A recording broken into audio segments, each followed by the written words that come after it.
ಮಧ್ಯಾಹ್ನ. ನನ್ನ ಹೆಸರು ಎಸ್ತೇರ್ ಸಾಕ್ಷಿ. ನಾನು 8ನೇ ತರಗತಿಯಲ್ಲಿ ವ್ಯಾಸಂಗ ಮಾಡುತ್ತಿದ್ದೇನೆ. ಮೊದಲಿಗೆ ಶಿಕ್ಷಣವು ರಾಷ್ಟ್ರವನ್ನು ಪರಿವರ್ತಿಸಬಲ್ಲ ಆಯುಧವಾಗಿದೆ. ಈ ಮಾತು ಅಕ್ಷರ ಸಹಿತ ಸತ್ಯ. ಮೊದಲಿಗೆ ಶಿಕ್ಷಣವು ಒಬ್ಬ ವ್ಯಕ್ತಿಯನ್ನು ವೈಯಕ್ತಿಕವಾಗಿ, ಸಾಮಾಜಿಕವಾಗಿ, ಮಾನಸಿಕವಾಗಿ, ಆಧ್ಯಾತ್ಮಿಕವಾಗಿ ಹಾಗೂ ದೈಹಿಕವಾಗಿ ಅಭಿವೃದ್ಧಿ ಹೊಂದುವಂತೆ ಮಾಡುತ್ತದೆ.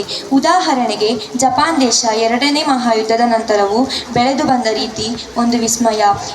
ಇದು ಈಗಾಗಲೇ 50 ವರ್ಷ ಮುಂದೆ ಇದೆ. ಇದಕ್ಕೆ ಅಡಿಪಾಯ ಆ ದೇಶದ ಬಲವಾದ ಶಿಕ್ಷಣ ವ್ಯವಸ್ಥೆ. ಆದರೆ ಭಾರತ ದೇಶ ಇನ್ನು ಮುಂದುವರಿಯುವ ದೇಶ. ಏಕೆ? ಉತ್ತರ ನಿಮಗೆಲ್ಲ ಈಗಷ್ಟೇ ತಿಳಿಯಿತು. ಬನ್ನಿ, ಎಲ್ಲರೂ ಶಿಕ್ಷಣವನ್ನು ಪಡೆದು ನಮ್ಮ ದೇಶವನ್ನು ಕಟ್ಟೋಣ. ಶಿಕ್ಷಣವು ಒಬ್ಬ ವ್ಯಕ್ತಿಯ ಜೀವನದಲ್ಲಿ ಅತ್ಯಂತ ಮುಖ್ಯವಾದ ಪಾತ್ರ ವಹಿಸುತ್ತದೆ.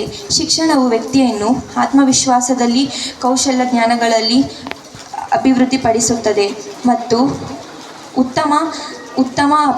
ಉತ್ತಮ ಭವಿಷ್ಯವನ್ನು ರೂಪಿಸುವ ಮಾರ್ಗವಾಗಿದೆ.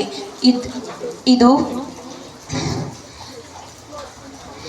ಕೊನೆಯದಾಗಿ ಒಂದು ಮಾತು. ಪುಸ್ತಕ ಹೇಳುತ್ತದೆ, ನನ್ನನ್ನು ತಲೆ ತಗ್ಗಿಸಿ ನೋಡು, ನಾನು ನಿನ್ನನ್ನು ತಲೆ ಎತ್ತುವಂತೆ ಮಾಡುತ್ತೇನೆ. ಆದರೆ ಮೊಬೈಲ್ ಹೇಳುತ್ತದೆ, ನನ್ನನ್ನು ತಲೆ ತಗ್ಗಿಸಿ ನೋಡು, ನಾನು ಮತ್ಯಾವತ್ತೂ ನಿನ್ನನ್ನು ತಲೆ ಎತ್ತದಂತೆ ಮಾಡುತ್ತೇನೆ. ಧನ್ಯವಾದಗಳು.